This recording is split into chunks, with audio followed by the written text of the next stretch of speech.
Canal 1 presenta En la Polémica, con el auspicio de... Las cosas buenas las celebramos con la mirada en alto. Juntos podemos lograrlo. Universidad Regional Autónoma de los Andes.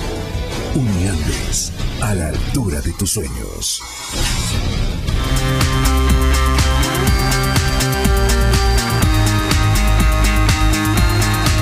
Saludos cordiales, gracias Ecuador. Este es el programa En la Polémica. Hoy iniciamos la segunda etapa del programa En la Polémica. Este es, al momento, el único programa de opinión de la televisión independiente en el Ecuador. Es, por lo tanto, un espacio para debatir, reflexionar y acordar. La democracia requiere de la confrontación de ideas para construir. Es a partir del pensamiento y de su expresión que se definen caminos por los cuales debe avanzar una sociedad o un país. Bajo estos principios, retorno a la pantalla de Canal 1 para presentar y conducir el presente programa. Lo hago en consideración a la necesidad de bregar, quizás todos los días, porque en el Ecuador prevalezca la libertad de expresión, la libertad de opinión y la libertad de prensa. El tema de hoy tiene que ver con la construcción de acuerdos, con la posibilidad de establecer convergencias o frentes con miras a las elecciones del 2017. Podríamos decir el gobierno y la oposición. Podríamos también señalar la política y la economía. En definitiva, vamos a hablar del Ecuador del momento. Nuestros invitados aquí en el estudio de Canal 1 son los siguientes. Agradezco la presencia del general Paco Moncayo. Él fue alcalde de Quito, como ustedes saben, y es un constante seguidor de las actividades políticas y sociales del país. También nos acompaña Virgilio Hernández. Él es asambleísta de Alianza País. Nos acompaña Marcelo Larrea.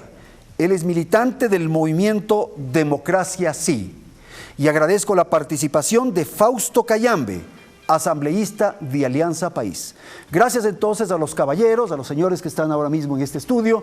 Y por cierto, dejo expresa constancia que las manifestaciones, las expresiones que se formulen durante este programa son de exclusiva responsabilidad de nuestros invitados.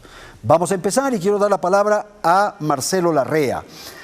¿Cómo ve, Marcelo, cuál es un poco la percepción, la idea de lo que está ocurriendo en el Ecuador del momento? Cuando ponemos dos elementos para la discusión, el tema político por un lado y el asunto económico por otro. Adelante, le escuchamos. Bueno, en primer lugar quiero expresar mi solidaridad contigo, Andrés, por la grave agresión de la que has sido sujeto en el curso de esta semana con la exclusión del nuevo canal de televisión.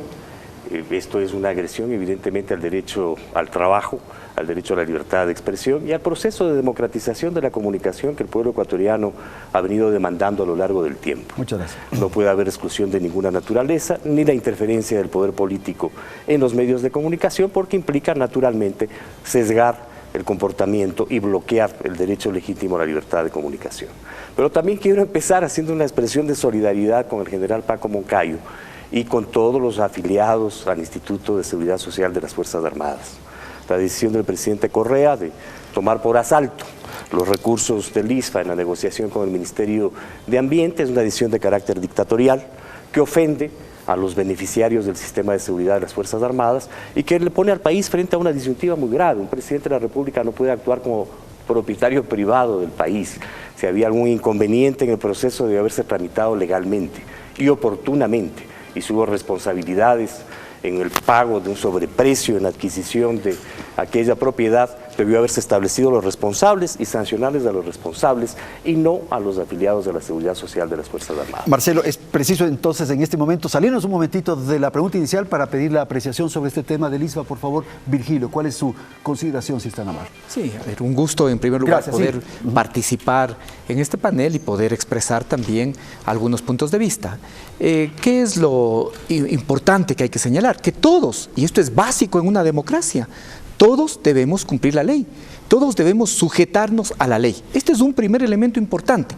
Por lo tanto, la ley es la que establece que tiene que quien define el precio del suelo urbano es el municipio.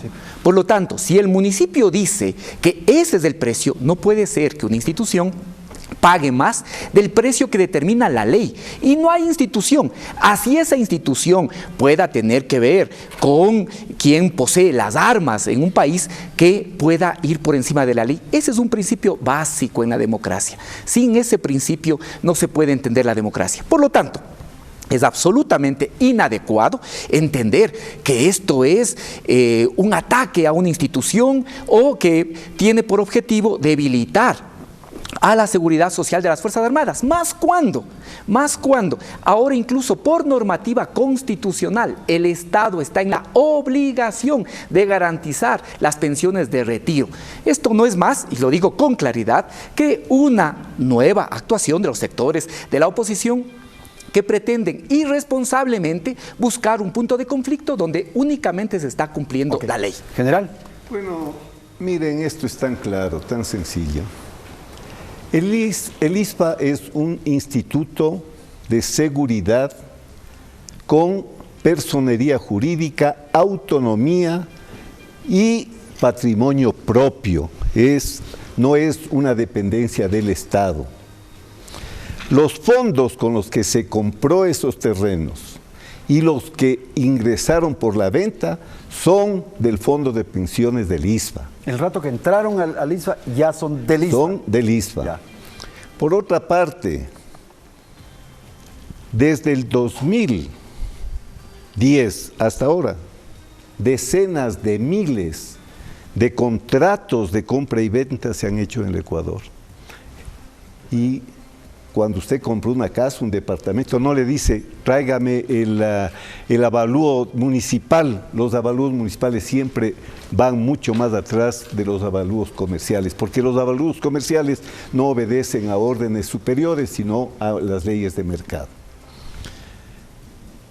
En el año 2010, Avalúa, no, pues se ponen de acuerdo. La Dirección de Avalúos y Catastros es la que hace el avalúo.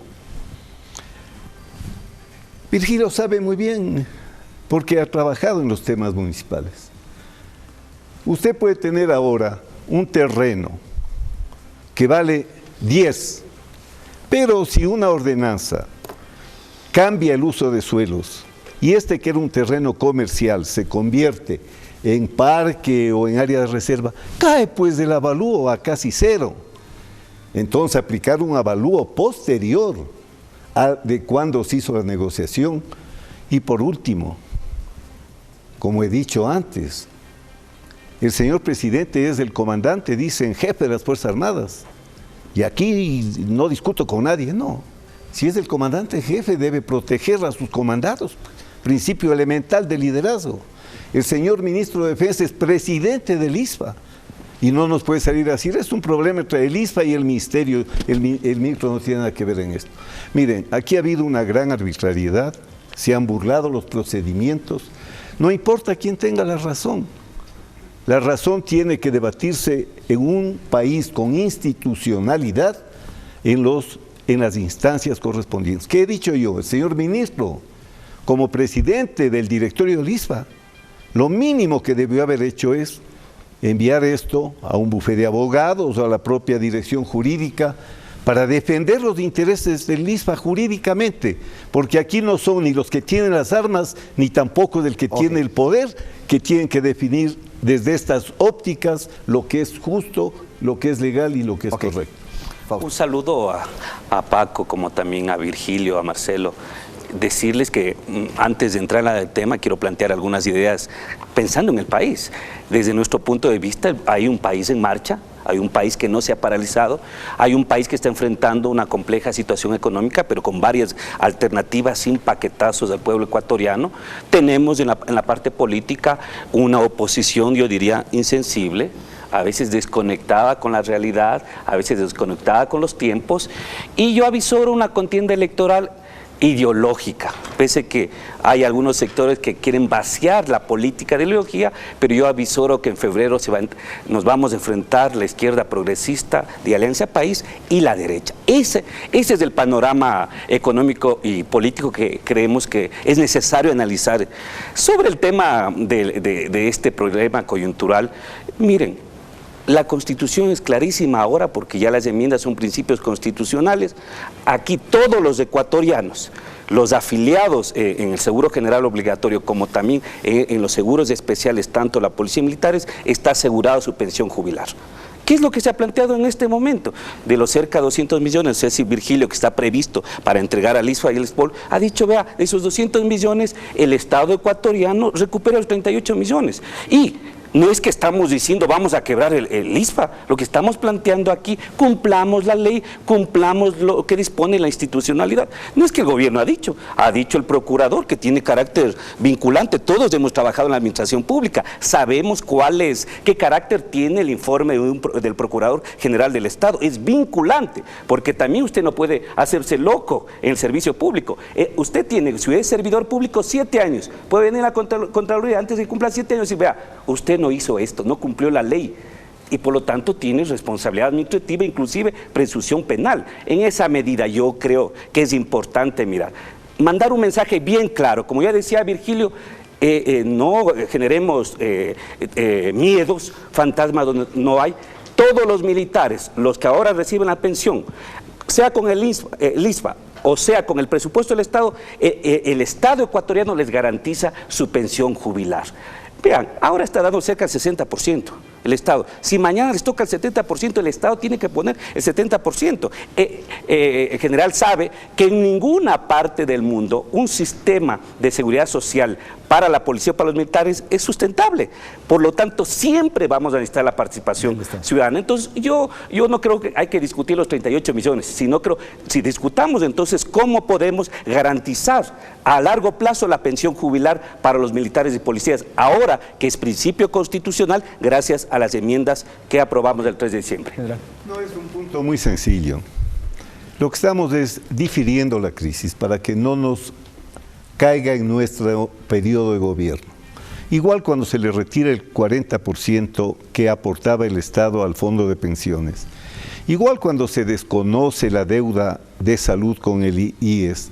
Igual cuando se ordena el paso de fondos de recursos del fondo de pensiones al fondo de salud. La respuesta es la misma, ¿no? No se preocupen, el Estado es responsable. Yo pregunto, ¿cuál será el gobernante que cuando estas brechas se presenten tenga el presupuesto para pagar al ISFA, a la SPOL, al IES, estos mandatos constitucionales? Porque esto es muy sencillo. En seguro tiene que haber aportaciones para que haya prestaciones. Si es que las aportaciones son insuficientes, entonces no va a haber prestaciones conforme se quiere establecer. Estamos difiriendo las crisis. Eso es. ¿Ok? Creo que hay que mirar el interés global del país. Al presidente de la República le corresponde mirar el interés del país y por lo tanto, no es que esos 38 millones son para el Ejecutivo, esos son 38 millones que son del país y en un momento como el que tenemos, obviamente al presidente le corresponde mirar los intereses generales, pero también el cumplimiento de la ley, más cuando hay una disposición que es vinculante como es efectivamente el pronunciamiento del procurador. ¿Qué es lo que tenemos nosotros ahora en la seguridad social? Y esto se sabe, ¿cómo funciona el principio general de la seguridad social? ¿Cómo funciona la seguridad social? En función de que los activos sean los que financien a los pasivos. Tanto en la policía como en las Fuerzas Armadas, esto es imposible, porque ya especialmente en las Fuerzas Armadas casi la relación es 1 a 1. Por lo tanto, es necesaria la intervención del Estado. Para eso se hicieron las enmiendas. Lo mismo. Ahora, ¿qué es lo que tenemos? Que la seguridad social, y así nos demuestran los datos que nos han hablado las autoridades, goza de buena salud y además hay que tomar las previsiones para que no solo en el año 2035, en el año 2040, sigamos teniendo esta seguridad social funcionando, sino a futuro. Esa es la idea de los sistemas de seguridad. Nosotros, en un año difícil, como ha sido el año 2015 y como va a ser el año 2016, en el que, solo para citar ejemplos, en el 2015 ha dejado de ingresar 7.000 millones de dólares a la economía. No solo el impacto al presupuesto, que también en el presupuesto general del Estado existió impacto en el año 2015, ya no es el mismo caso en el año 2016, pero 7.000 millones de dólares en la economía significan 7.000 millones de dólares circulando en la economía. Son 7.000 millones menos que no tienen, por ejemplo, los bancos. Si no hay esos recursos en los bancos, se contrae el crédito. Tiene un efecto global sobre la economía. Sin embargo, a pesar de esta situación difícil, que es fruto de choques externos, ¿qué se ha hecho? Se ha actuado con responsabilidad para tomar medidas responsables que no carguen la crisis en los hombros del pueblo. Muy bien. Marcelo, entremos ya al tema. A ver. Bueno, en realidad el gobierno del presidente Correa... En base a lo que acaba de decir. Sí, el gobierno del presidente Correa es el gobierno que ha administrado la mayor bonanza económica de la historia del país. Y la crisis que está sufriendo el país es responsabilidad del gobierno del presidente Correa. No hay ninguna modificación de la matriz productiva. Si realmente hubiesen tenido una política petrolera adecuada, no estaríamos en la debacle del sector petrolero, que está generando cero ingresos a la economía del país, mientras está depredando más de 500.000 barriles diarios de producción. Eso es un absurdo, absolutamente insólito, para cualquier contador de una tienda de esquina.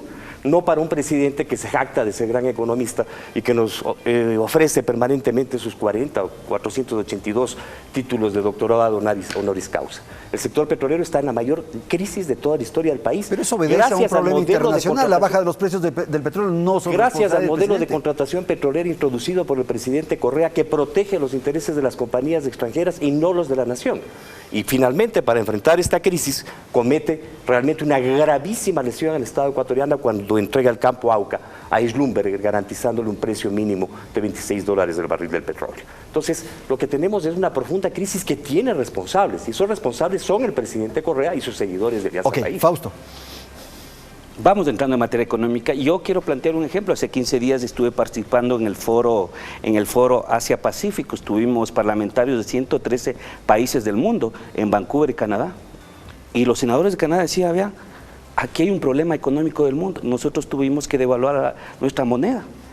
Vamos donde los japoneses, vamos donde los chinos, vamos a Chile, vamos. Todo el mundo está diciendo hay un problema mundial económico que no solo afecta a este país, afecta a la región y al mundo entero. Por lo tanto, se han tomado medidas económicas. O sea, eso en todo el mundo se está discutiendo. O sea, yo hace 15 días estuve en Vancouver, 113 países presentes diciendo es un problema económico. Pero se han tenido que tomar medidas, ¿Qué pasa? Por supuesto, han devaluado sobre todo han devaluado su moneda, porque ellos sí tienen política monetaria. Nosotros no tenemos política monetaria, por eso hemos tenido alternativas sumamente importantes y creativas que nos han permitido poder atender esta compleja situación económica. Miren, ¿dónde está la plata del pueblo ecuatoriano de estos 9 años? Conversábamos con el general antes del programa y hablábamos de las carreteras. Y las carreteras a veces minimizamos la importancia de la carretera. Raúl Pérez decía una vez, poniéndole poético eso, no hay que entender únicamente la carretera como el cemento, sino como ese abrazo entre hermanos que nos permite vivir bien, pero sobre todo acercarnos con nuestra producción, acercarnos hacia el desarrollo. Creo que es importante pensar, 10.000 kilómetros de atención en carreteras, puertos, aeropuertos. ¿Qué nos está permitiendo esto? Ir construyendo un nuevo modelo. Por supuesto, aquí vamos a coincidir todos de que nuestro país no ha estado preparado para cambiar la matriz productiva. En estos 9 años hemos hecho todo el esfuerzo para cambiar ese modelo económico que nos permita a las futuras generaciones, sobre todo, no vivir lo que hemos vivido nosotros. Por lo tanto, creo que es importante que hagamos un análisis profundo sobre cómo está nuestra economía y cuáles son las alternativas. Una de las preocupaciones permanentes que yo tengo es que la oposición, lo más fácil es decir no a todo, negativizar, pero ¿cuáles han sido las alternativas que han planteado? Miren, la verdad es que Virgilio sabe muy bien lo que voy a decir, porque él conoce muy bien y él tiene que defender sus puntos de vista como yo los míos.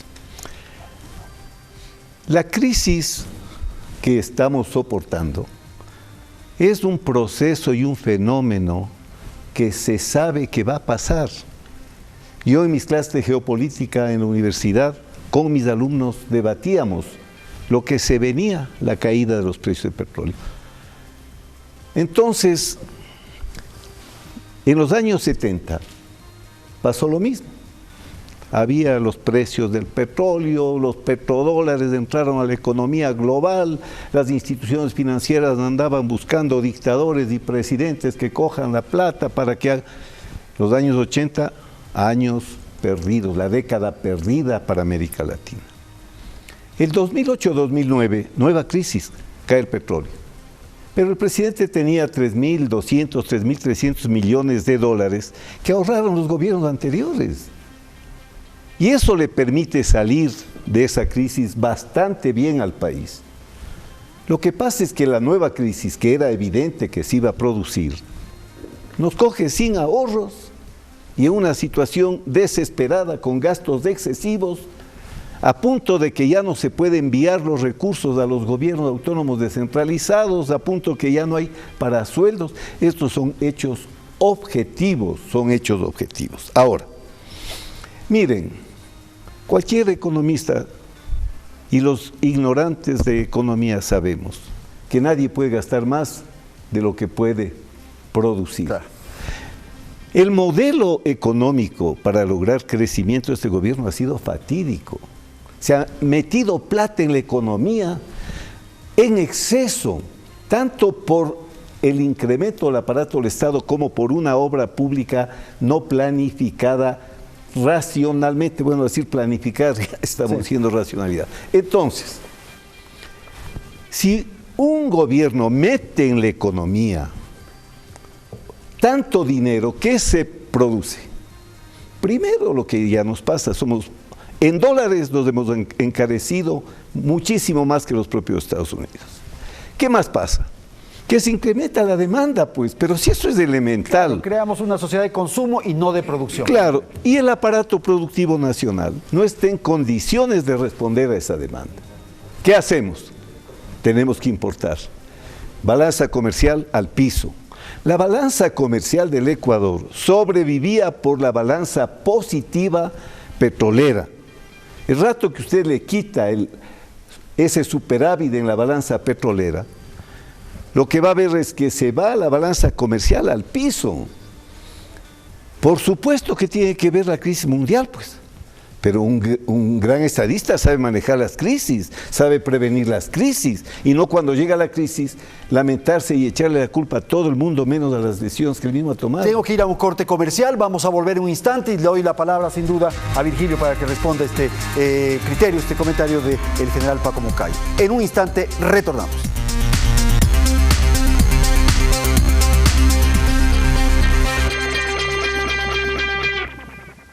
Vamos entonces a la segunda parte del programa. Como habíamos señalado, voy a dar la palabra a Virgilio Hernández para que comente lo que escuchamos del general, este tema de no tomar las precauciones, que se sabía que esto podía ocurrir y no estuvimos preparados. Por favor.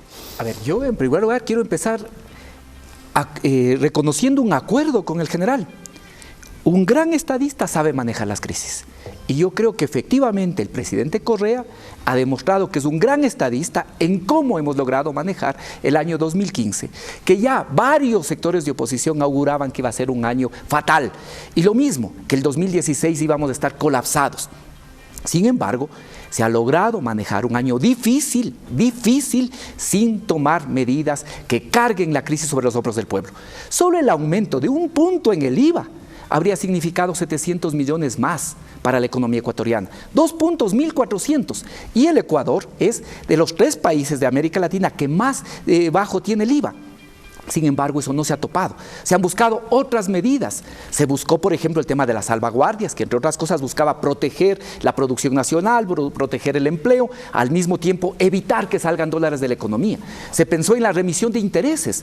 Y la remisión de intereses, multas y recargos, finalmente son recursos que habrían venido al país, que habrían venido en 4 o 5 años, pero se logró en un año difícil. Virgilio, pero sí hay una afectación a la población que es el empleo. Ahora, a ver, sin duda ha crecido de 3.8 a 4.8%, sin duda ha crecido. ¿Pero en qué año? Yo quiero ver esto. A mí me parece realmente ya una locura decir que del tema petrolero es responsable el gobierno. Por Dios, pero tengamos un poco de sensatez. Hay 2 millones de barriles de petróleo diarios que son superávit en el mundo en el 2015.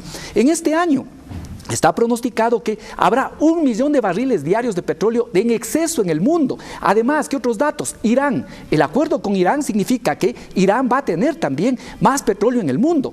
Además, está pasando en este año algo que no pasaba antes. Los Estados Unidos eran un principal comprador de petróleo, ahora se autoabastecen de petróleo. Y otro elemento también importante que es necesario señalar, y usted sabe, general, que el precio del petróleo no solo se mueve por el mercado, hay factores geopolíticos que influyen en el precio del petróleo. Esto no puede ser pues responsabilidad del presidente Correa. Lo que hemos hecho es que en el marco de esas condiciones se han buscado tomar las medidas adecuadas. El tema de la crisis, lo decimos, miremos The Economist, lo que dice The Economist para el año 2016.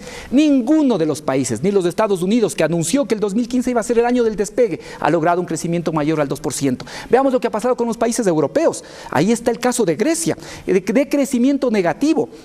Veamos lo que ha pasado con China, que venía creciendo por encima del 8, 9%, 6.4% de crecimiento del año anterior. Esa es la realidad. Okay. Y en el marco de esas condiciones, con baja de los precios del petróleo, revalorización del dólar, devaluación de los países vecinos, se ha buscado tomar las decisiones que no afecten al pueblo y que permitan seguir funcionando la economía. Marcelo Larrea.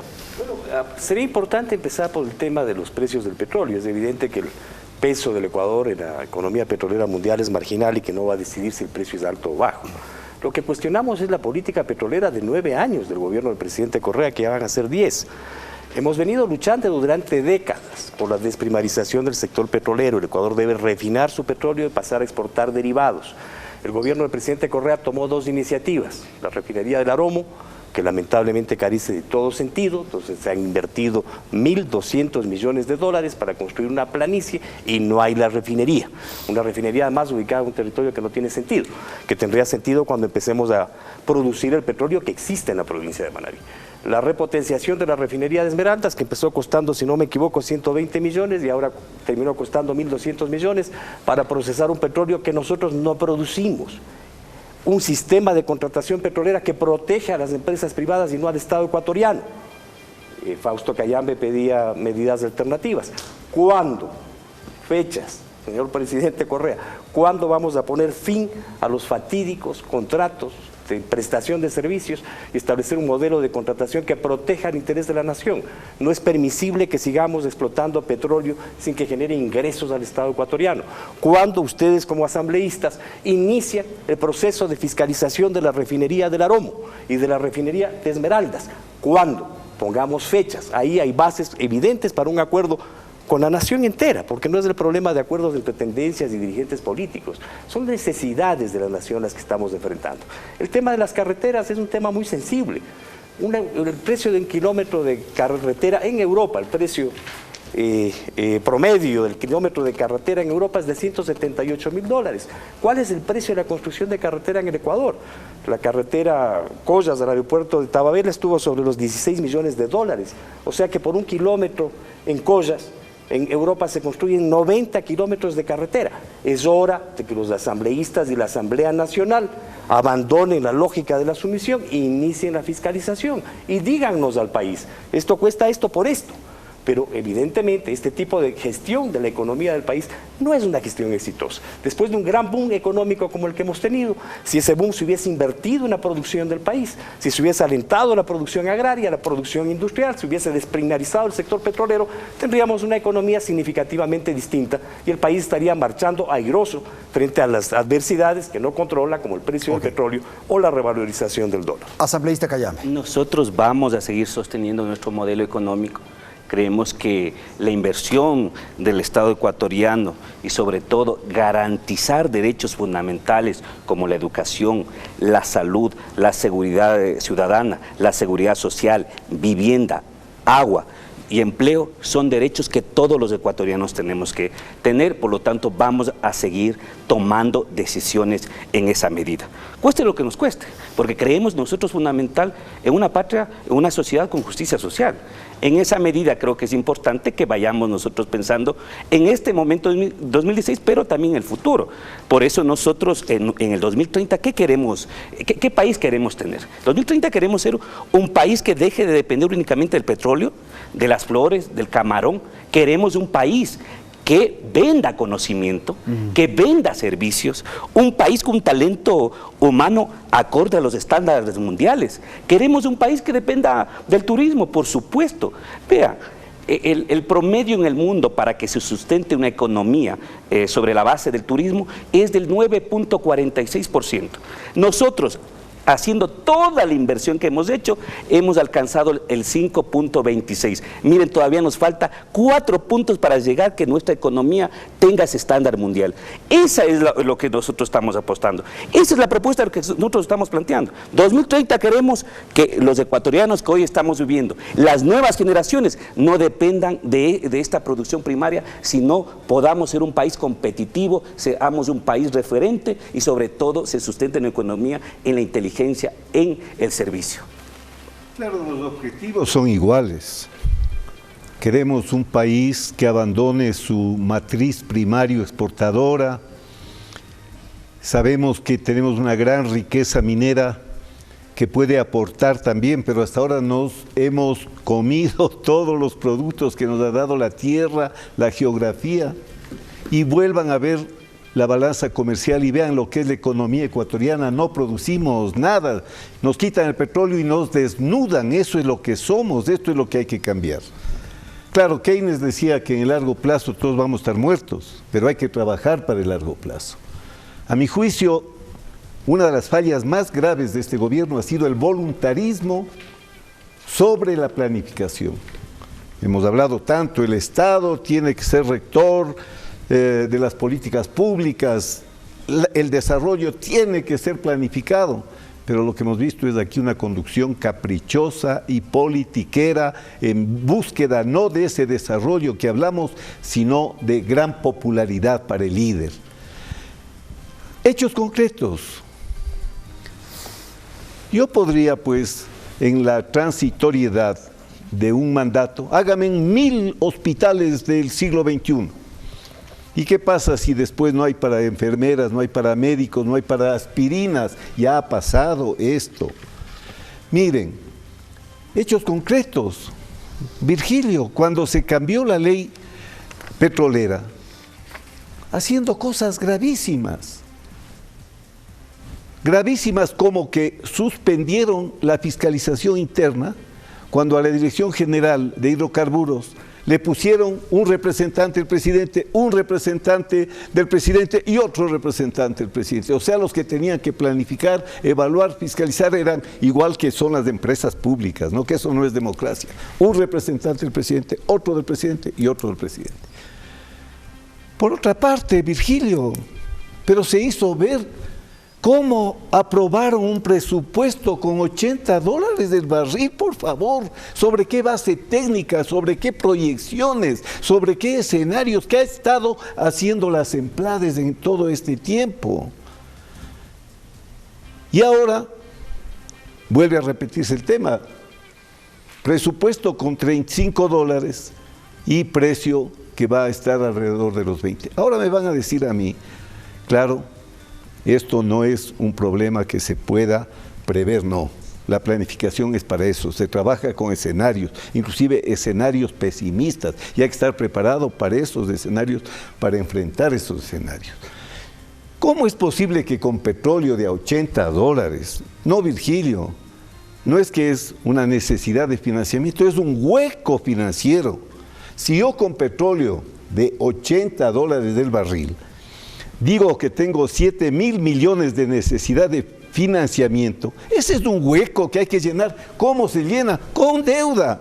Pero un país no puede todos los años endeudarse en 7.000, en 5, porque el país no se acaba en un periodo de gobierno. Me pueden decir que los topes del 40% no se ha llegado, que en Europa, la Alemania mismo está mucho más alta, Estados Unidos, es decir, son otras economías. Por favor, la economía alemana, como tan rica que es, puede tener un nivel de endeudamiento de ese tipo. Entonces, yo creo que ha habido imprevisión. No es todo buena voluntad. ¿Quién no quisiera salvarle al país en todo?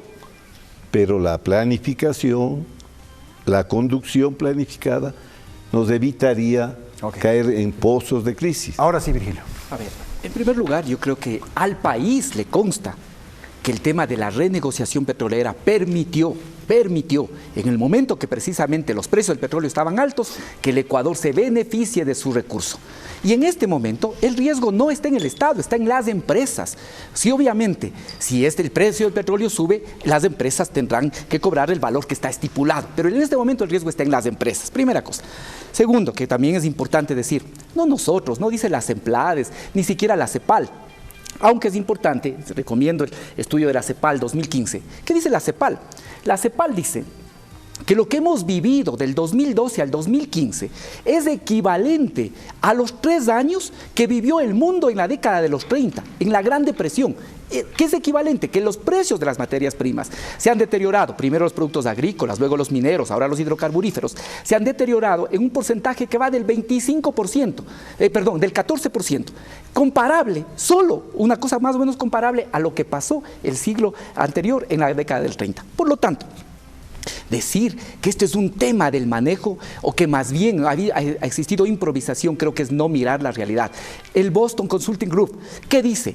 Que el Ecuador es el país que mejor invierte su riqueza y transforma su riqueza en bienestar. No lo decimos nosotros, dice un instituto, está además en la página web, cualquier persona puede entrar a este estudio que realiza el Boston Group.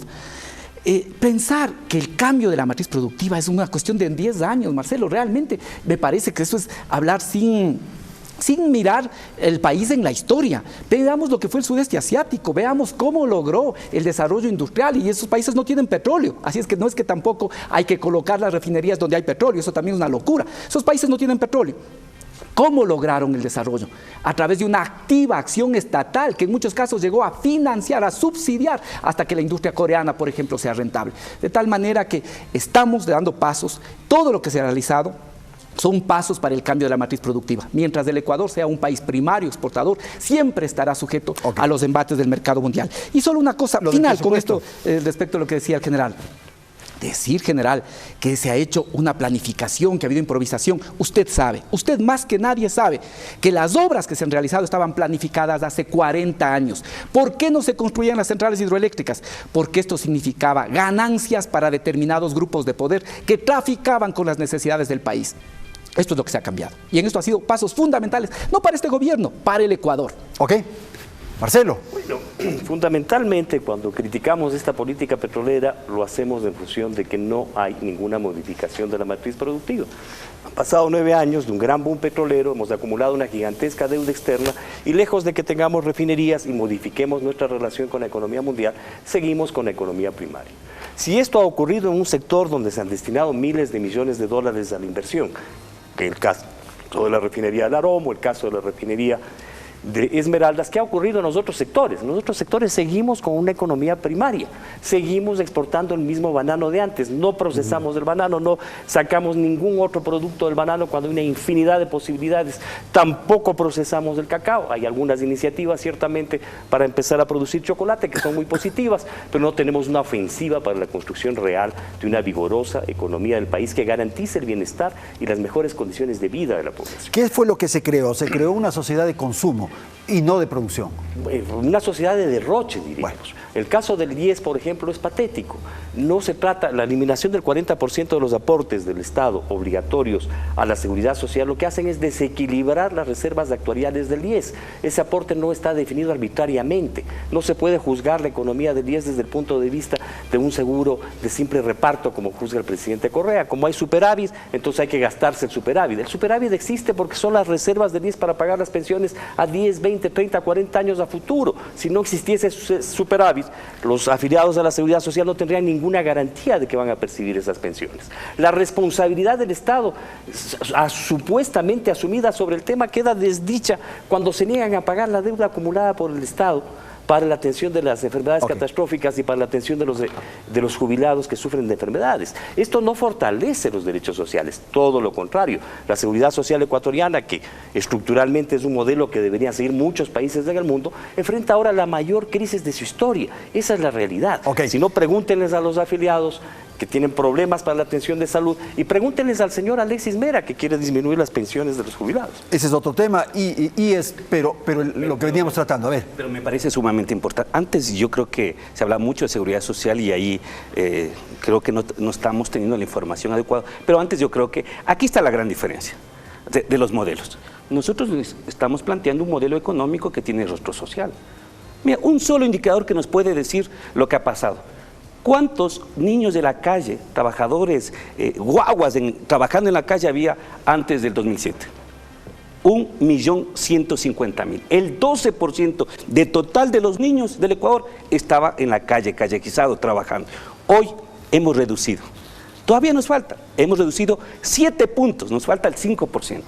Ese es un resultado de la economía, porque para toda nuestra inversión, toda nuestra política pública ha ido para los más pobres. Mire, creo que podemos nosotros hablar también del desarrollo.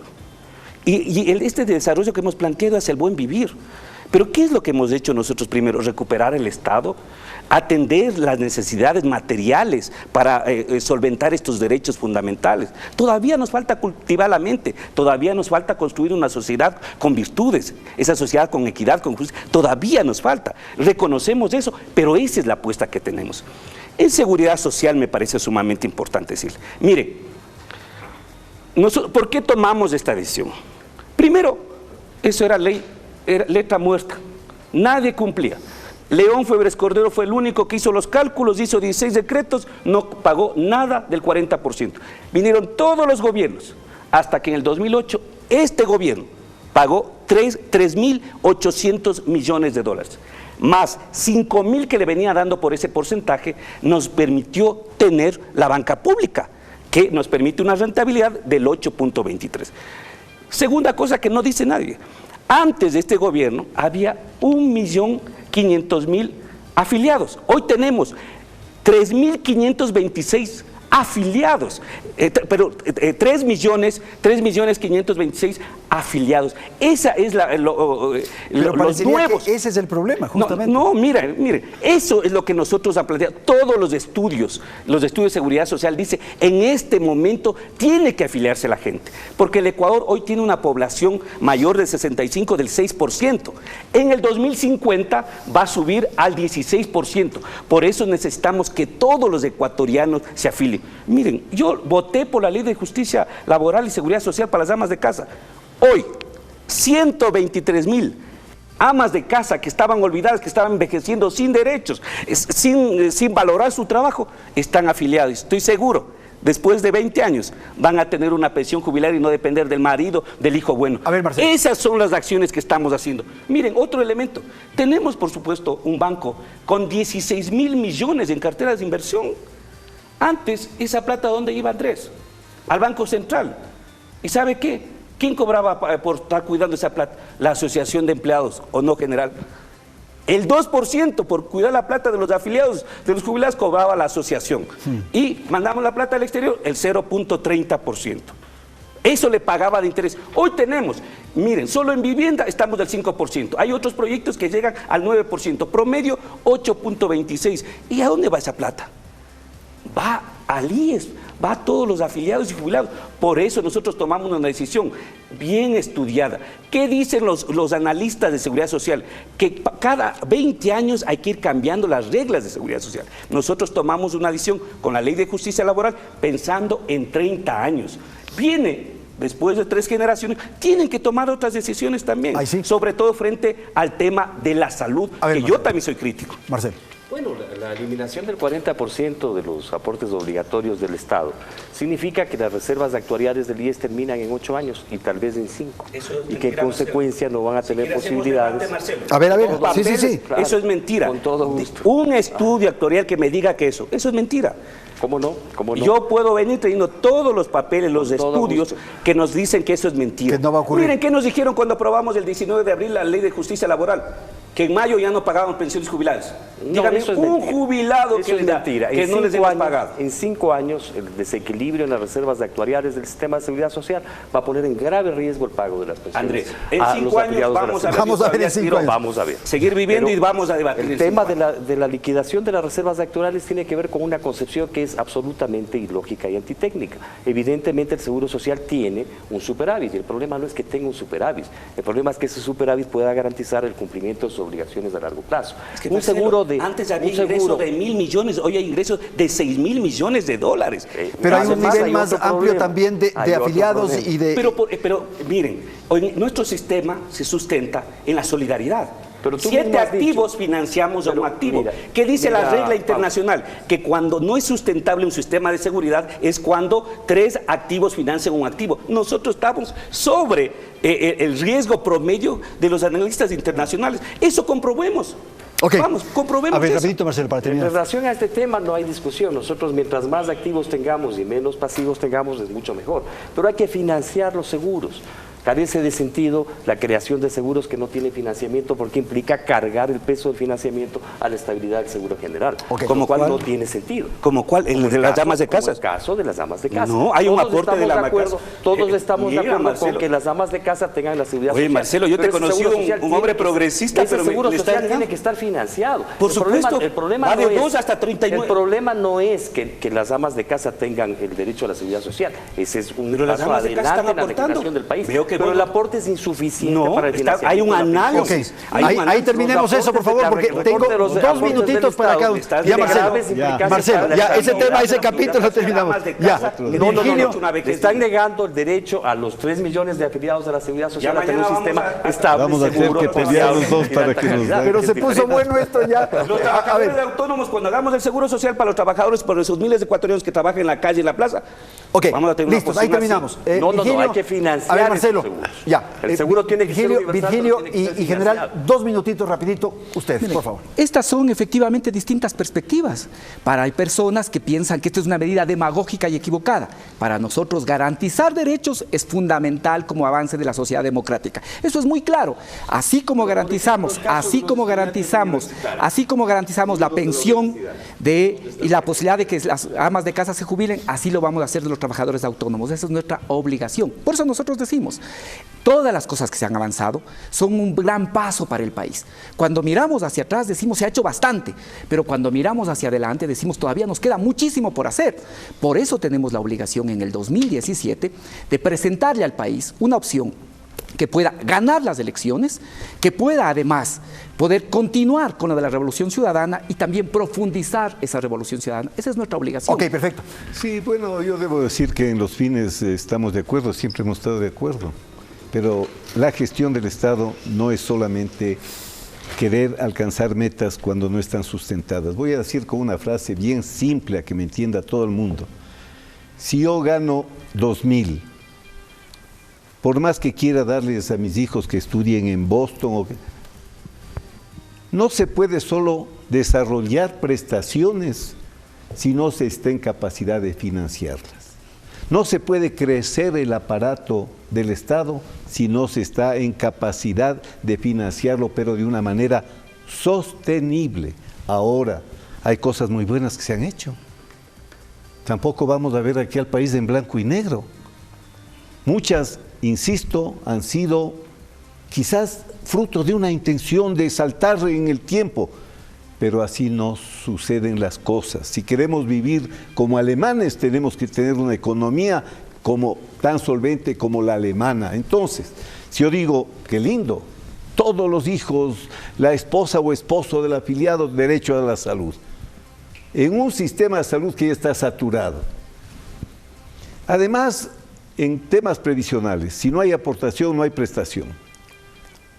Tenemos que volver a debatir estos grandes temas, y primera cosa a la que convoco a ustedes, que les convoco a Pero ustedes. así era el ISFA. Claro, Claro, con el aporte les convoco de la a persona ustedes. activa, se atendía a toda la familia. Les convoco y no a está mal. ustedes. Eso hay que lograr No para está todos. mal, pues. No eso hay que lograr está para mal, todos. pues, claro. Entonces no puede ser que está bien para los militares y está mal para el resto de la población. No, usted no se agarre de un anzuelo para desviar. No, yo le señalo lo que claramente yo que le eso, digo, que así lo es el que ISFA. está mal no tiene usted por qué reproducir. Así es del ISFA, así es del ISFA. Ese es el modelo del ISFA. No, y está pues, bien, es correcto. Pero si Entonces, está mal el modelo del ISFA, del Ecuador. ¿por qué vamos a reproducir el modelo Hay del que ISFA? garantizar la Yo primero seguridad soy ecuatoriano, universal. después soy militar. Y yo le dije eso Usted inicialmente. no es lo mismo, Sí. porque primero es correísta y después se preocupa del país. Yo soy ciudadano, y por eso les me preocupa el convoco y futuro les del digo, país. es necesario. Un debate. Es necesario, no un debate. Que pongamos al país por delante. No sacamos nada si queremos reconocer que no hay crisis, que todo hemos hecho bien, que todo ha sido perfecto, que la revolución ciudadana es una maravilla. Aquí tenemos que sentarnos, usted. Aquí yo no veo en estos cuatro, usted ha invitado a gente con una línea muy similar en los qués. Podemos tener diferencias de los cómo. General, tengo que ir a un corte comercial. Por Dios, ayúdeme. Volvemos en un instante.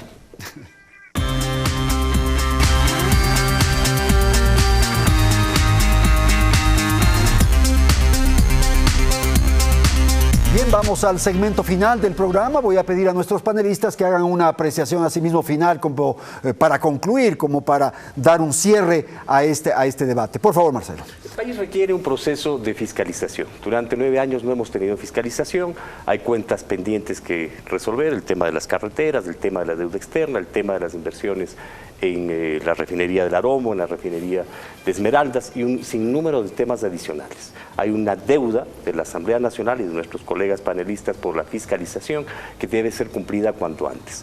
Y tenemos problemas muy serios en el país. La crisis económica que actualmente está viviendo el país es una crisis real.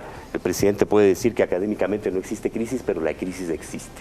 La deuda social sigue creciendo. Es importante que examinen los índices de crecimiento de la desnutrición infantil que se han multiplicado en estos últimos 10 años y que lesionan a lo más preciado de la sociedad ecuatoriana, que es el futuro de nuestros niños.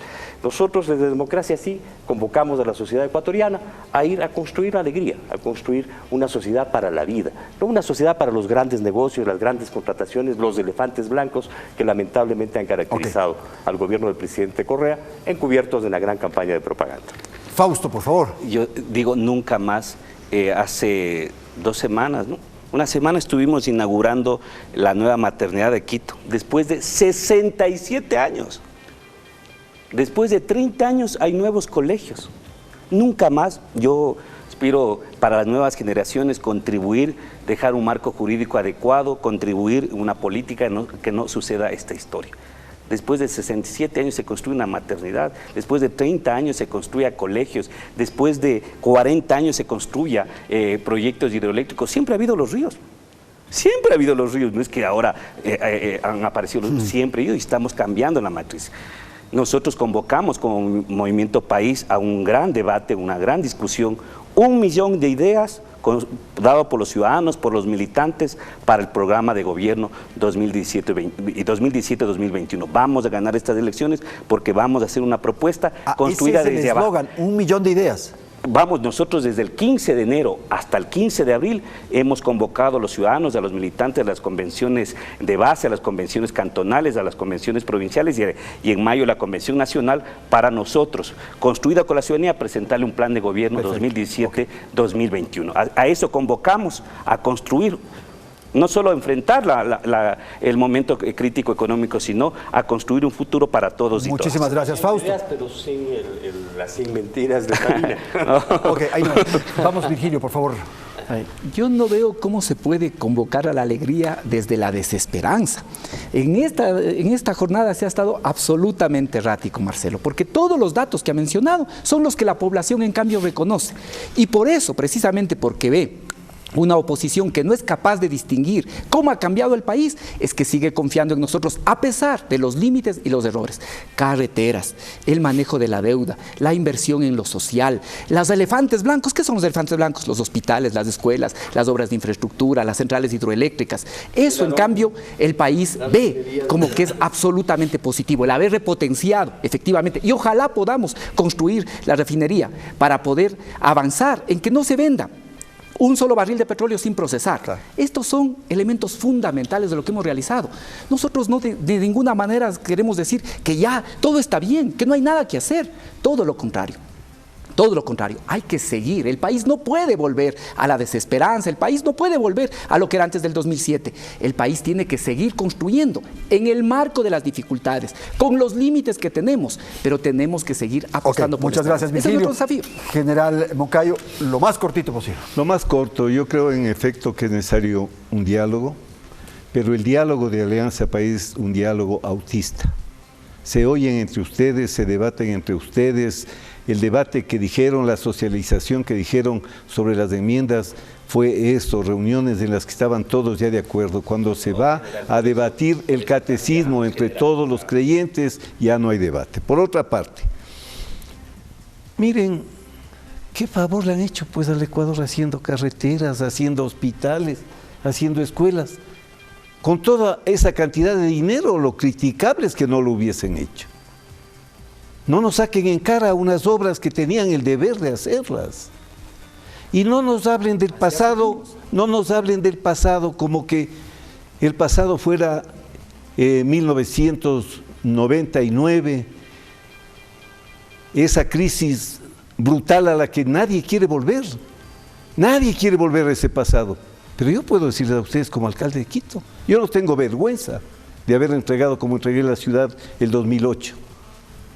Entonces el pasado de Quito yo no tengo vergüenza, puedo darles los indicadores del 2000, cómo recibí la ciudad, del 2001.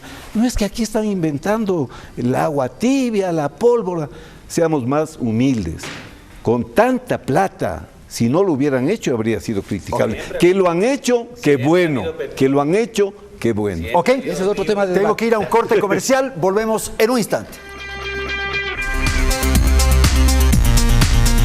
Bien, aquí nos vamos a despedir. Quiero agradecer al general Paco Moncayo, a Virgilio Hernández, Marcelo Larrea, Fausto Cayambe. Felicidades, hasta la próxima semana.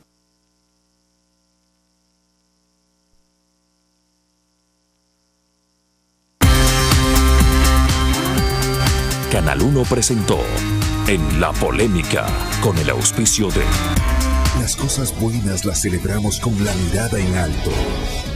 Juntos podemos lograrlo.